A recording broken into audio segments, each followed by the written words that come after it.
Baik, bismillahirrahmanirrahim. Assalamualaikum warahmatullahi wabarakatuh. Nama saya Nahdari Hadatul Aish dari NIM 199100038. Di sini hari ini saya akan menjelaskan tentang salah satu penyakit yaitu priapismus. Di sini kita akan membahas seputar definisinya, kemudian patofisiologinya, manifestasi klinisnya, kemudian ada pencegahannya dan juga gambaran makroskopiknya. Setelah itu nanti akan ditutup dengan nasihat-nasihat Islami.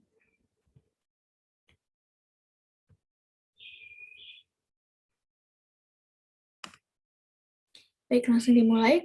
Untuk definisi dari priapisme sendiri itu adalah ereksi penis yang berkepanjangan tanpa diikuti dengan hasrat seksual dan juga sering disertai dengan rasa nyeri. Jadi istilah priapismus ini sebenarnya berasal dari kata Yunani yaitu priapus, artinya ialah nama dewa kejantanan pada Yunani kuno. Nah, priapismus ini merupakan salah satu kedaruratan di bidang urologi karena jika tidak ditangani dengan cepat dan tepat dapat menimbulkan kecacatan yang menetap berupa disfungsi ereksi.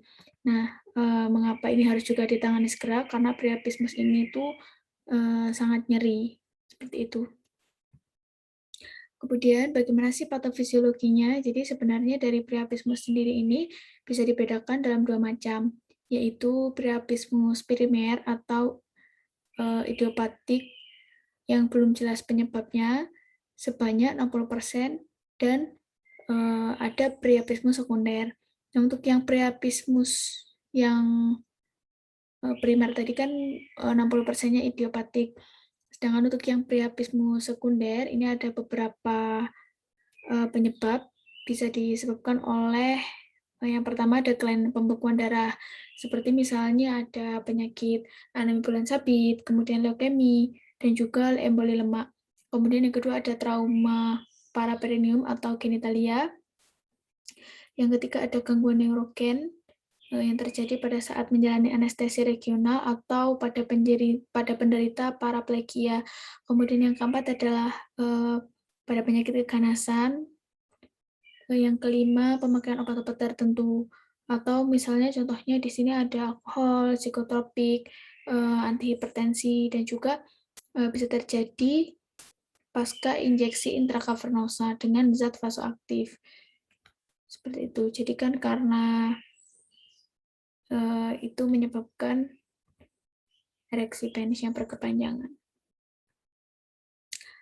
Kemudian untuk gambaran klinisnya sendiri sebenarnya jadi dari priapismus ini itu dibagi juga menjadi yang iskemik atau yang non-iskemik. Nah, priapismus yang jenis iskemik itu ditandai dengan adanya iskemik atau anoksia pada otot polos cavernosanya. Nah, semakin lama ereksi, iskemia ini akan menjadi semakin berat dan setelah 3-4 jam ereksi dirasakan sangat sakit. Lalu setelah 12 jam kemudian terjadi edema interstisial dan kerusakan endotelium sinusoid. Lalu terjadi nekrosis otot polos cavernosa setelah 24-48 jam. Kemudian selanjutnya setelah lebih dari 48 jam akan terjadi pembekuan darah dalam cavernosa dan caverna dan terjadi destruksi endotel sehingga jaringan-jaringan trabekel itu akan kehilangan daya elastisitasnya. Lalu kemudian pada pemeriksaan lokal, pada gambaran klinisnya, pada pemeriksaan lokal nanti akan didapatkan batang penis yang tegang tanpa diikuti oleh ketegangan pada gland penisnya. Lalu pemeriksaan penuhnya yang bisa dilakukan itu menggunakan ultrasonografi Doppler. Dia itu nanti bisa mendeteksi adanya pulsasi arteri cavernosa dan juga bisa dilakukan analisis gas darah yang diambil dari intracavernosa. Nantinya dapat membedakan antara priapismus jenis iskemik atau non-iskemik. Nah, di sini sudah terlihat dari tabel, ada tabel perbedaan priapismus yang iskemik dan non-iskemik, bisa dilihat dari onsetnya, kemudian nyerinya. Untuk onsetnya sendiri, untuk yang iskemik atau low flow, atau statik atau iskemik veno-okklusif itu terjadi pada saat tidur. Lalu yang high flow atau non-iskemik arterial itu terjadi setelah trauma. Lalu untuk nyerinya sendiri, yang iskemik itu mula-mula ringan, lalu menjadi sangat nyeri. Untuk yang non-iskemik itu hanya ringan sampai sedang saja. Lalu untuk ketegangan penisnya, yang iskemik itu sangat tegang, dan juga yang non-iskemik itu tidak terlalu tegang. Nah, untuk darah cavernosanya sendiri, setelah dianalisis tadi, didapatkan untuk warnanya, pada yang iskemik itu warnanya hitam. Lalu untuk yang non-iskemik itu warnanya merah. Kemudian dari PO2-nya bisa kita lihat di sini kurang dari 30 untuk yang iskemik, dan non-iskemik lebih dari 50. Untuk PCO2-nya yang iskemik lebih dari 80 dan yang non-iskemik kurang dari 50 mmHg. Lalu untuk pH-nya sendiri ternyata pH-nya juga berbeda. Untuk yang non-iskemik, yang iskemik itu kurang dari 7,25 atau cenderung asam, berarti untuk yang non-iskemik itu lebih dari 7,5 atau cenderung basa. Nah, untuk color Doppler yang pada iskemik itu tidak ada aliran, sedangkan untuk yang non-iskemik itu ada aliran dan juga ada fistula. Lalu dari arteriografi, untuk yang iskemik ada ciri yaitu pembuluh darahnya utuh, lalu non-iskemik itu biasanya karena setelah trauma, berarti mungkin nanti akan terjadi malformasi dari arteriovena, seperti itu. Nah, seperti ini sebenarnya gambaran dari makroskopiknya.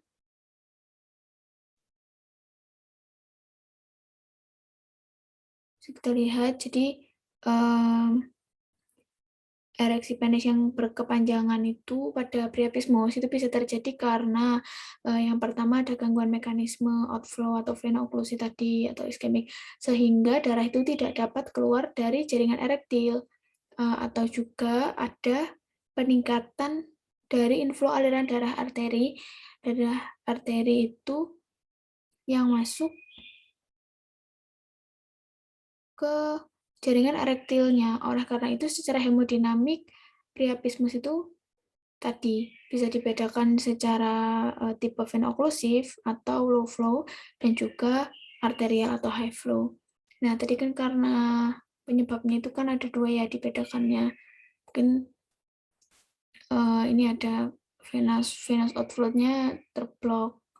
Itu menjadi darahnya itu tidak bisa keluar seperti itu, atau ada peningkatan dari masukan darahnya gitu, sehingga sama-sama untuk manifestasinya sebenarnya agak sedikit mirip ya, karena terjadi ereksi itu tadi. Nah, lalu bagaimana dengan upaya pencegahannya? Jadi untuk langkah pencegahan utama dari priapismus itu sebenarnya adalah bisa dengan mengobati penyakit yang menyebabkan priapismusnya. Contohnya tadi adalah ketika pasien itu ternyata mengalami anemia sel sabit, maka diusahakan segera diatasi untuk penyakit anemia sel sabitnya, sehingga tidak nantinya tidak menjadi penyakit priapismus itu. Selain itu, mungkin ada juga beberapa jenis obat yang dapat digunakan untuk mencegah serangan priapismus yang berulang. Ini dari phenylephrine, tablet, atau suntik. Seperti itu. Lalu di sini ada sedikit nasihat Islami mungkin ya. Jadi tentang menuntut ilmu, ini merupakan sebuah hadis. Man arada dunya fa'alaihi bil ilmi, wa man arada al-akhirah fa'alaihi bil ilmi, wa man aradahuma fa'alaihi bil ilmi. Yang artinya barang siapa yang menginginkan kebahagiaan dunia, maka tuntutlah ilmu. Dan barang siapa yang ingin menginginkan kebahagiaan akhirat, tuntutlah ilmu. Dan barang siapa yang menginginkan keduanya, maka tuntutlah ilmu pengetahuan. Oleh karena itu, kita dianjurkan untuk selalu menuntut ilmu dimanapun kita berada, senantiasa menjadi orang yang mau belajar, dan juga selain kita mendapatkan ilmu dan mencari ilmu, ada baiknya juga kita senantiasa untuk menyebarkan ilmu tersebut dan mengajarkannya kepada orang lain supaya dapat menjadi amal jariah bagi kita juga. Baik, mungkin sekian itu yang dapat saya sampaikan. Jazakumullahu khairan katsiran. Mohon maaf apabila masih banyak kekurangan. Wassalamualaikum warahmatullahi wabarakatuh.